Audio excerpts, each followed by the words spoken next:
प्रदेश का ये इलेक्शन जो चुनाव संपन्न हो रहा, पिछली बार 27-28 को था, लेकिन कुछ कमियों के कारण जो है उसको कैंसिल करके अब की बार 5 दिन इसको रखा गया है।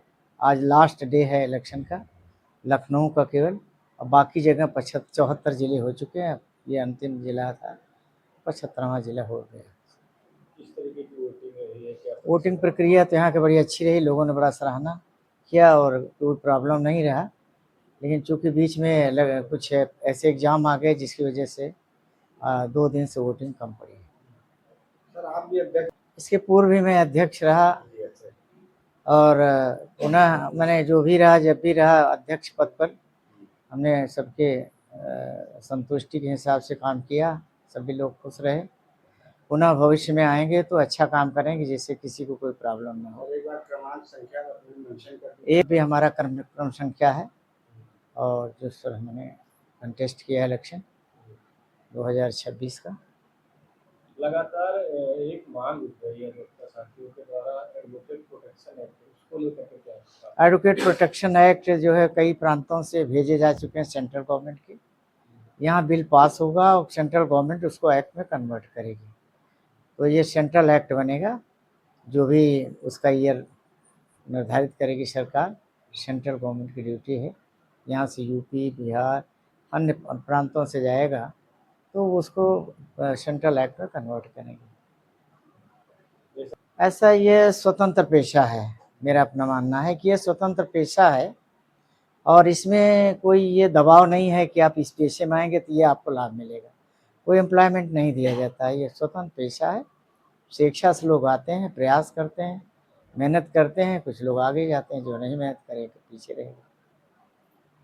साथियों से अपील है कि जो भी अधिवक्ता हों, बार और बेंच की एकता बनाए रखते हुए सुचारू रूप से कार्य संपादित करें, जिससे किसी भी प्रकार का भविष्य में न वर्तमान में कोई टकराव न हो।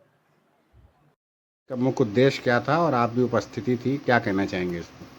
देखिए, आज जो दिन में उच्च न्यायालय परिसर में हमारे साथी अधिवक्ता गौरीशंकर मौर्य जी के चैम्बर में कार्यक्रम किया गया, उसका उद्देश्य ऐसा कोई पहले से हम लोग का पूर्व नियोजित नहीं था।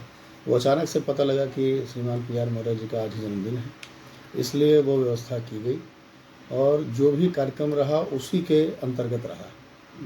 तो हम लोग यहाँ पर उनका जन्मदिन मनाए। हम लोग की बात बहुत खुशी है कि उनका सानिध्य प्राप्त रहा, हम लोगों को उनका आशीर्वाद मिला और ऐसे अवसर पर हम लोग उपस्थित रहे।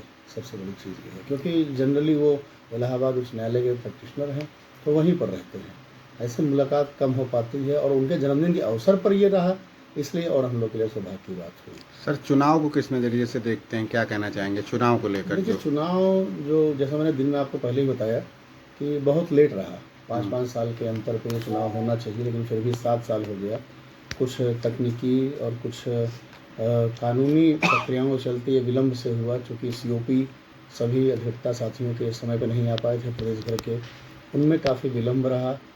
COP फार्म जमा करने की डेटें कई बार आगे पीछे होती रहीं। उस दौरान भी जब फार्म लेट में जमा हुए तो COP भी लेट में जारी हुआ है, सब कर लिया।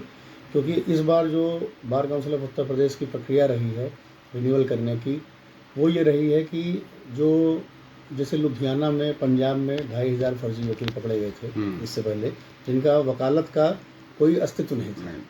उनके पास डिग्रियाँ थी, लेकिन जब सत्यापित किया गया तो उसमें डिग्रियाँ वो नकली निकली, फर्जी निकली। इसीलिए माननीय उच्चतम न्यायालय द्वारा हाई पावर कमेटी बनाई गई, जिसमें सारे वरिष्ठ न्यायाधीश रहे हैं। उन्हीं के आधार पर सारे चुनाव हो रहे हैं उत्तर प्रदेश में, इसी तर्ज पर किया जा रहा है। तो इसलिए जब COP रिन्यूअल की बात आई तो COP रिन्यूअल को जब शैक्षिक योग्यता जो हमने वहाँ पर शैक्षिक प्रमाण पत्र लगाए हैं, उन सभी का सत्यापन कराया गया।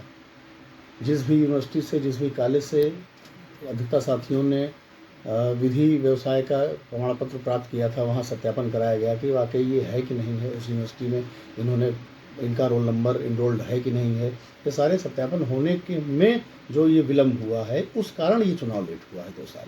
सर, बात करें तो आप एक ब्राह्मण समाज से हैं और ब्राह्मण प्रत्याशी भी बहुत से हैं, लेकिन आपका रुझान जो है और आपकी जो मतलब इंटरेस्ट है, आप मौर्य समाज के जो खड़े हुए हैं, सदस्य के लिए, उनके लिए आप सपोर्टिव हैं और सपोर्ट कर रहे हैं, तो ये मतलब इसको किस नज़रिए से देखा जाए? देखिए, हम लोगों का ब्राह्मण समाज, मौर्य समाज या जितने भी समाज हैं, धर्म हैं, उनका अलग होना एक अलग बात है और उनके हिसाब से चलना अलग बात है।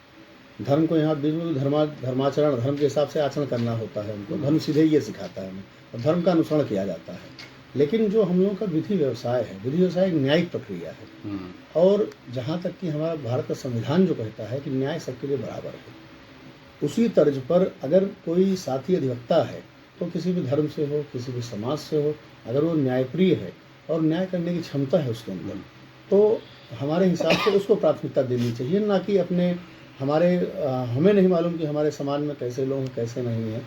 लेकिन जहाँ तक मौर्य जी के साथ हमारा रहा है, तो जहाँ जहाँ मैंने देखा उनको, तो उनके अंदर जस्टिस करने का एक क्षमता, और चाहे जितना दबाव आए किसी भी मामले में उसको सुनते नहीं थे वो। जब वो अध्यक्ष पद पर रहे तो कई मामले ऐसे आए जिसमें विरोधी पक्षों ने मतलब दो पक्षों में से कोई एक पक्ष जब जाता है उनके पास तो वो सीधे अपना दबाव बनाता है कि मैं फलानी बार से हूँ, फलानी जगह से हूँ, लेकिन वो इस चीज़ को नहीं कंसिडर करते हैं। वो वही कंसिडर करते हैं जो फैक्ट होते हैं, जो न्याय कहता है वो वही करते हैं। यही कारण है कि हमसे बहुत अलग समाज से होते हुए भी मैं उनका साथ दे रहा हूँ और साथ देता रहूँगा। तो हमारे चैनल के माध्यम से अधिवक्ता भाइयों के लिए क्या कहना चाहेंगे? देखिए, अधिवक्ता साथी, चुनाव ख़त्म हो चुका है, तो और जहाँ तक हमें ये लगता है कि कोई भी विरोध अवरोध ऐसा कुछ है नहीं। सभी अधिवक्ता अपने भाई हैं और सभी के लिए हम लोगों को साथ में रहना चाहिए। सबसे मुख्य मुद्दा जो इस समय चल रहा है कि प्रशासन का और अधिवक्ताओं का आपस में जो रंजिश चल रही है, ये रंजिश कहीं ना कहीं दुर्भाग्यपूर्ण है, ये नहीं होना चाहिए। अगर ऐसा होता है तो निश्चित ही जो हम लोगों का समाज है उसके ऊपर असर पड़ेगा, क्योंकि अधिवक्ता समाज ही एक ऐसा समाज है जो हर नागरिक के लिए खड़ा रहता है। और ऐसे में जब प्रशासन इनके ऊपर मुकदमे लगाएगा तो वो कहाँ से न्याय करा पाएंगे, कहाँ से कोर्ट में पैरवी कर पाएंगे। और प्रशासन तो चाहता ही है कि वकील बढ़ते रहें।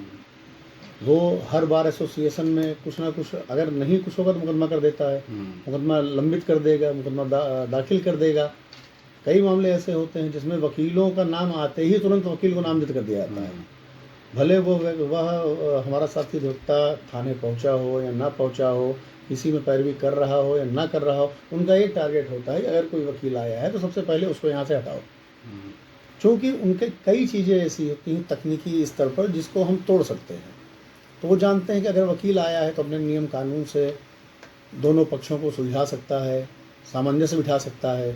जो दो लोग लड़ाई कर रहे हैं उनका कहीं ना कहीं वो किनारा कर सकता है, उसको निपटा सकता है। तो उनको ये बर्दाश्त नहीं होता है प्रशासन को। प्रशासन ये चाहता है कि हमारे पास आए तो केवल वादी प्रतिवादी आए, अधिवक्ता ना आए। यही कारण है कि वो जनरली जो हमारे अधिवक्ता साथी हैं उनके ऊपर दबाव बनाते हैं कि आप थाने मत आइए।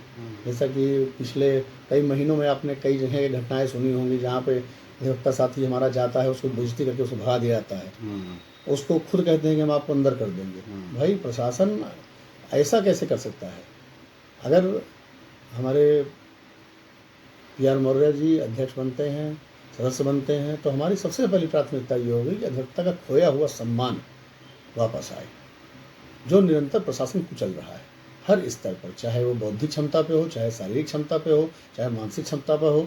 वो हर तरीके से दैहिक, दैविक, भौतिक तीनों अपनी संसाधन लगा करके उसको कुचलने की कोशिश करता है कि हमारा अधिवक्ता साथी जो है सम्मानजनक स्थिति से हमेशा अपमानजनक स्थिति में आ जाए, जिससे कि उसको मुकदमे ही मिलने बंद हो जाएं। और सबसे बड़ी चीज़ ये है कि जब ये वकील के ऊपर मुकदमा लगाते हैं तो अपने स्तर पे सारी कार्रवाई कर देते हैं कि न्याय उसको ना मिल पाए।